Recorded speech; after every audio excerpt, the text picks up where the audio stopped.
मैं आप लोगों को यहाँ पर बताने वाली कि निबंध कैसे लिखें। कोई भी निबंध हो बड़ी आसानी से आप लोगों को बताऊंगा कि कैसे लिखना है, कौन सी मिस्टेक नहीं करना है कि जिससे आपको फुल मार्क मिले। और ये अब आपके बोर्ड एग्जाम में क्लास 10th में 9 नंबर का आता है, 12th में 12 नंबर का आता है। तो ध्यान से वीडियो को देखना, दोनों लोगों के लिए बहुत ही ज़्यादा इंपॉर्टेंट है। और इसी वीडियो में पर्यावरण प्रदूषण पर बताऊँगा, इसको कैसे लिखना है, कौन सी मिस्टेक नहीं करना है। और उसके बाद में देखिए, कोई भी निबंध हो, चाहे पर्यावरण प्रदूषण हो या कोई भी निबंध हो, बड़ी आसानी से इस वीडियो को देख लेते हैं, बड़ी आसानी से आप लोग यहाँ पर निबंध लिखना सीख जाओगे। सबसे पहले आप लोगों को बता दूं कि कौन कौन से आपके बोर्ड एग्जाम की दृष्टि से बहुत ज़्यादा इंपॉर्टेंट है, वो बता देता हूँ। उसके बाद में बताऊंगा कि कैसे लिखना है, उसके बाद में ये बताऊंगा पर्यावरण प्रदूषण वाला। तो देखिए, आपके बोर्ड एग्जाम की दृष्टि से बहुत ज़्यादा इंपॉर्टेंट कौन से हैं, तो देखिए सबसे नंबर 1 पर कौन सा है, पर्यावरण प्रदूषण पर बहुत ज़्यादा हर साल ये पूछा ही पूछा जाता है। उसके बाद में दूसरा है विज्ञान वरदान या अभिशाप, ये भी बहुत ज़्यादा पूछा जाता है, मैंने दोनों पर वीडियो बना दिए हैं। उसके बाद में भ्रष्टाचार के कारण और निवारण पर, ये भी बहुत ज़्यादा पूछा जाता है, ये भी आपको तैयार कर लेना, मैंने इस पर भी वीडियो बना दिया है। उसके बाद में जनसंख्या वृद्धि कारण और निवारण, इस पर भी मैंने वीडियो बना दिया है। तो 4 ये हो गए। उसके बाद में छात्र अनुशासन, ये 5वां आपको तैयार कर लेना, हो सके तो एक और स्वदेश प्रेम आपको तैयार कर लेना है, स्वदेश प्रेम, इस पर भी पूछा जाता है। तो ये 5-6 आपको तैयार करके जाना है, बोर्ड एग्जाम की दृष्टि से बहुत ज़्यादा इंपॉर्टेंट है और ये हर साल पूछे ही पूछे जाते हैं। अब थोड़ा सा समझा देता हूँ कि निबंध कहते किसको हैं और इसको कैसे लिखना है, कैसे आपको रिप्रेजेंट करना है, जैसे कुछ भी नहीं आ रहा है तब। देखिए निबंध आपको, देखिए निबंध उसको कहते हैं जैसे कोई टॉपिक है तो उस पर क्या करना, अपने विचार आपको देना होता है, उसी को हम निबंध बोलते हैं।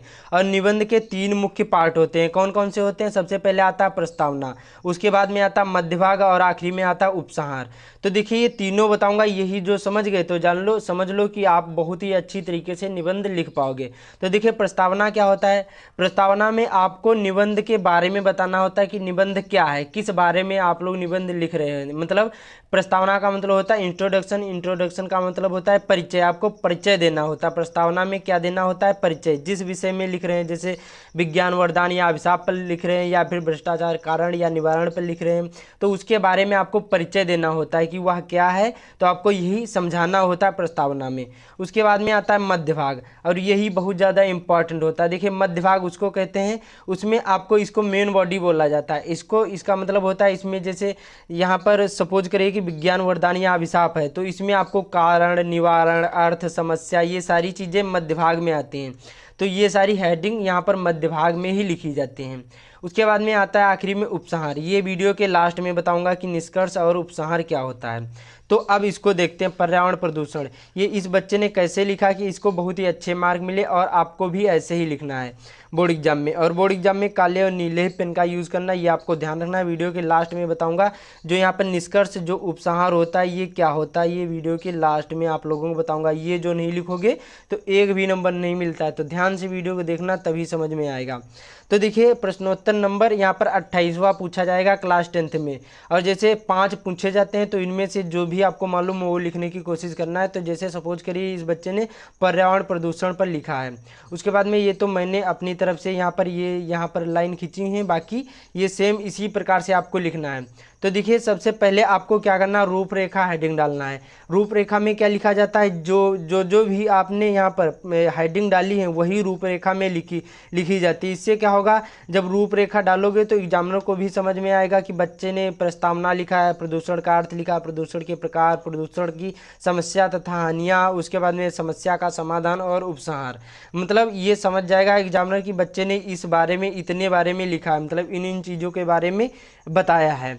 तो ये सरल हो जाता है। तो रूपरेखा आपको जरूर डालना है, रूपरेखा में हेडिंग डाली जाती है। और देखिए रूपरेखा हेडिंग डालकर और ये छोड़ देना है, इसको बाद में लिखना, 2 या 3-4 लाइन छोड़ देना है। देखिए जो आपको मालूम हो हेडिंग वो पहले लिख लेना, उसके बाद में यहाँ पर लिखते चलना है। तो सबसे पहले आता है प्रस्तावना। अब इस बच्चे ने प्रस्तावना में क्या लिखा, ये पर्यावरण प्रदूषण पर है। तो देखिए बहुत सिंपल सा, विज्ञान के इस युग में मानव को जहाँ कुछ वरदान मिले हैं और वहाँ कुछ अभिशाप भी मिले हैं।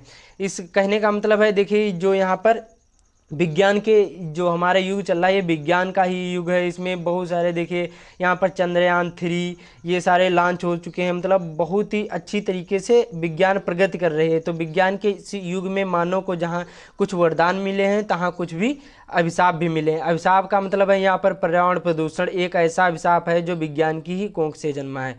जो पर्यावरण प्रदूषण है ये विज्ञान के ही कोख से जन्मा है और जिसे सहने के लिए अधिकांश जनता मजबूर है। इसी प्रकार से आपको लिख देना प्रस्तावना में, बहुत सिंपल सा लिखना है, हो सके कम शब्दों में लिखने की कोशिश करना है।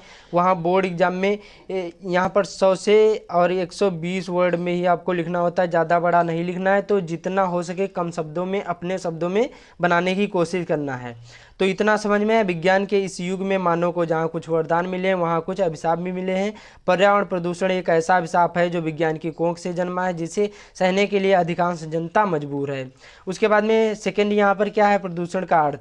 अब इसमें बताना है कि प्रदूषण का अर्थ क्या होता है। तो देखिए प्रदूषण का अर्थ प्राकृतिक संतुलन में दोष पैदा होना, ना शुद्ध वायु मिलना, ना शुद्ध जल मिलना, ना शुद्ध खाद्य मिलना, ना शांत वातावरण। जनसंख्या की वृद्धि और औद्योगिक प्रगति ने प्रदूषण की समस्या ने आज इतना विकराल रूप धारण कर लिया है कि उसे मानवता के विनाश का संकट उत्पन्न हो गया है। तो बहुत सिंपल सा है। देखिए प्रदूषण का अर्थ क्या होता है, जैसे ना शुद्ध जल मिलना, उसके बाद में ना शुद्ध खाद्य पदार्थ, ना शुद्ध वायु जो हवा बोलते हैं, ना शुद्ध मतलब शांत वातावरण। तो यही सभी क्या हैं, ये सभी पर्यावरण प्रदूषण के अर्थ हैं। तो सेकंड हो गया, तब सेकंड यहाँ पर हो जाए तब यहाँ पर सेकंड भी यहाँ पर डाल देना हेडिंग। उसके बाद में और ये काले पेन से डालना, इससे क्या होगा, हाईलाइट होगा और बहुत ही अच्छा लगेगा देखने में।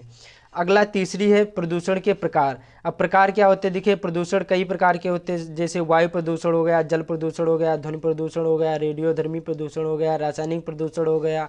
और इनसे निकलने वाले धुआं, नदियों में गंदगी, लाउड स्पीकर आदि क्या है, ये प्रदूषण के प्रकार। तो बहुत सिंपल था, इसको विस्तार पूर्वक लिखना चाहते हैं तो बहुत ही सरल हो जाता है। जैसे वायु प्रदूषण क्या है, यहाँ पर जो ज़्यादातर जो कारखाने हैं उनसे जो निकलने वाला धुआं, ये वायु प्रदूषण हो रहा है। जल प्रदूषण जैसे नदियों, कारखानों से निकलने वाला जो पानी है नदियों में जाता है तो जल प्रदूषण हो जाता है। ध्वनि प्रदूषण जैसे गाड़ी मोटर चलते हैं तो उनसे क्या होता है, बसों के धुओं से ध्वनि प्रदूषण होता है, या हार्न से ध्वनि प्रदूषण होता है, या फिर लाउड स्पीकरों से ध्वनि प्रदूषण होता है। उसी प्रकार रेडियोधर्मी प्रदूषण, रासायनिक प्रदूषण जैसे खाद्य, ये सारी चीज़ें ये प्रदूषण है। तो बहुत सिंपल सा हो जाता है प्रदूषण के प्रकार में ये लिखना। उसके बाद में प्रदूषण की समस्या तथा हानियाँ, इसमें क्या लिखना है देखिए, और इसमें इसने क्या लिखा है, तो देखिए प्रदूषण के कारण मानव के स्वस्थ जीवन को ये खतरा पैदा हो गया है। इस प्रदूषण के मनुष्य वरन समस्त जीव प्राणी जानलेवा बीमारियों का शिकार हो रहे हैं।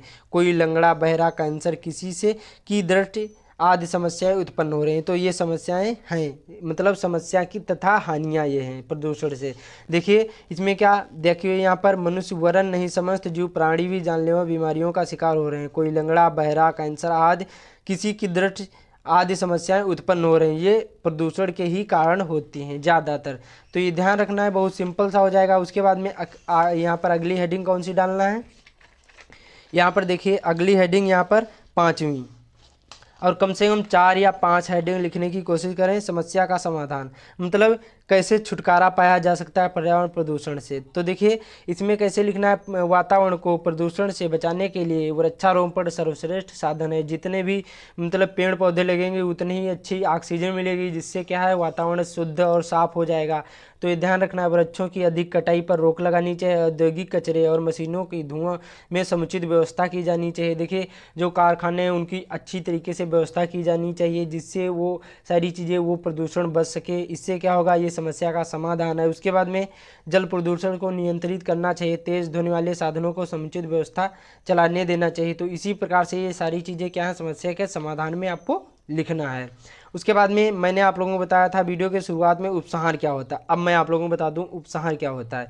उपसंहार का मतलब होता है मतलब जो निबंध का आखिरी पार्ट होता है उपसंहार या फिर निष्कर्ष। इसमें आपको अपने मत देना होता है कि इसके जो जिस बारे में आप लोग निबंध लिख रहे हैं उस बारे में क्या आप सोचते हैं, तो उस बारे में आपको उपसंहार में लिखना होता है। तो देखिए इसमें कैसे लिखना है, प्रसन्नता की बात है कि भारत सरकार ने प्रदूषण की समस्या के प्रति जागरूक है। सरकार ने जल प्रदूषण निवारण अधिनियम केंद्रीय बोर्ड, प्रदूषण नियंत्रण बोर्ड गठित किए हैं। वनों की कटाई रोकने की दिशा कठोर नियम बनाए गए हैं। उसके बाद में प्रत्येक शुभ अवसरों पर हमें लोगों को पेड़ लगाने के लिए प्रोत्साहित करना चाहिए। हम प्रदूषण के दुष्परिणामों से बच सकेंगे और आने वाली पीढ़ियों को भी इसकी काली छाया से बच पाएगी। तो इसी प्रकार से उपसार में लिखना है। निष्कर्ष का मतलब होता है कि उस बारे में आप क्या सोचते हैं, आपकी राय क्या है, वही आपको यहाँ पर आखिरी में लिखना होता है उपसार में। तो मैंने आप लोगों को सारी चीज़ें बता दिया। 3 मेन पॉइंट होते हैं।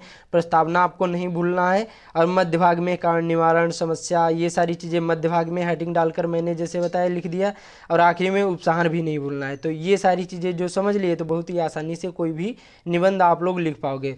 तो इसी प्रकार से आपको लिखना है, एक भी नंबर नहीं कटेगा। और ये मैंने जो आप लोगों को बताया 5 निबंध जरूरी तैयार कर लेना। इन सभी निबंध के लिंक डिस्क्रिप्शन में मिल जाएंगे।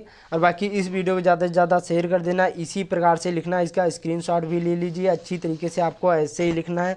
बाकी चैनल पर पहली बार आए, चैनल को सब्सक्राइब भी कर लेना। आपको यहाँ पर हर एक वीडियो मिलेंगी, और कुछ भी पूछना हो कमेंट में पूछ सकते हैं। तो इसका स्क्रीनशॉट ले लीजिए और अच्छी तरीके से इसको याद कर लेना, इसको लिख भी लेना। तो मिलते हैं अगले वीडियो में।